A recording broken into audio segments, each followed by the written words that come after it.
Barua ya waziri wa ulinzi wa Israeli Yoav Galati imevuja ikifunua wito wa dharura wa malengo ya vita yaliyosasishwa katika pande nyingi zaidi. Mkakati wa vita wa Israeli unakosa mwelekeo wa wazi na unahitaji malengo yaliyosasishwa. Waziri wa ulinzi Yoav Galati alimwonya Waziri Mkuu Benjamin Netanyahu siku ya Jumapili katika barua ya siri kama ilivyoripotiwa na idhaa ya 13 na imethibitishwa kwa uhuru na shirika la habari la Jerusalem Post kutoka huko Israeli, ambako katika barua hiyo Galati alionyesha wasiwasi mkubwa ya kwamba wakati vitisho vya Israeli kubadilika, malengo ya vita hayakushika kasi na kusababisha uwezekano wa hatua mbaya katika kufanya maamuzi ya baraza la mawaziri.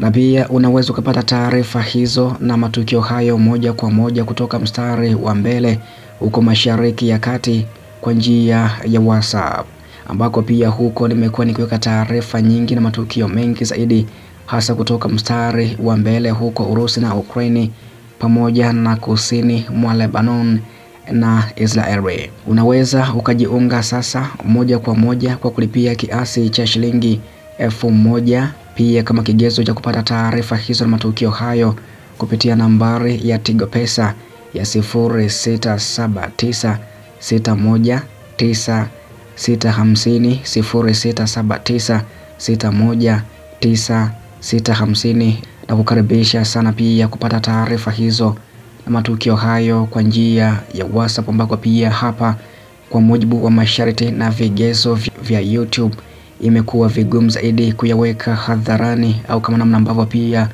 yalivyofanyika. Basi nafasi hiyo unaipata kwa uzuri kabisa kupitia grupu la WhatsApp. Idhaa ya 13 ilisema ya kuwa Yoav Galati alipeleka barua hiyo kwa Netanyahu na saa za baraza la usalama kabla ya Israeli kuanzisha shambulio la anga dhidi ya Irani siku ya Ijumaa, hali ambayo pia siku ya Jumamosi Oktoba 26, hali ambayo tunajikuta tukifanya kazi bila dira iliyoimarishwa na bila malengo ya kisasa ya vita hudhoofisha mwenendo wa kampeni na uamuzi wa baraza la mawaziri. Galati amenukuliwa hivyo, na pia alikazia ya kwamba makabiliano yanayozidi hasa na Irani yanahitaji pitio la kina la malengo ya vita ya pande nyingi zaidi.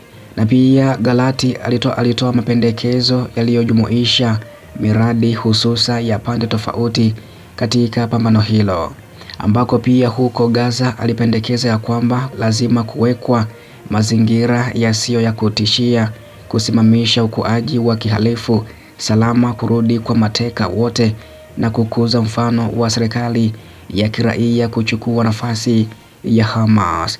Na pia huko Lebanoni alipendekeza ya kwamba lazima kuboresha hali ya usalama ili kuwezesha kurudi salama kwa wakazi wa kaskazini. Na pia huko Irani amependekeza ya kwamba ni lazima kudumisha kujizuia ili Irani isiongeze uhasama zaidi.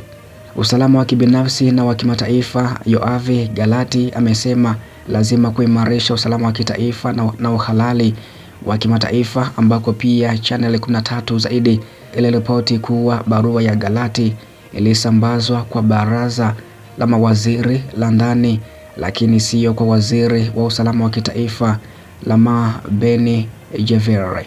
Ofisi ya waziri mkuu ilitupilia mbali wasiwasi wa Yoav Galati kama ya kutatanisha sana, kudumisha kuwa dira moja ipo kwa vita, malengo yaliyowekwa na baraza la mawaziri. Malengo hayo kulingana na ofisi yanapitiwa kila wakati na yalipanuliwa siku za hivi karibuni. Mwisho wa taarifa hii. Taarifa zaidi zitafuata hapo baadaye. Cha msingi endelea kuitembelea na kuifuatilia kila siku JMTV kwa habari zaidi za kimataifa, hasa kutoka Mashariki ya Kati, lakini pia huko Urusi na Ukraine.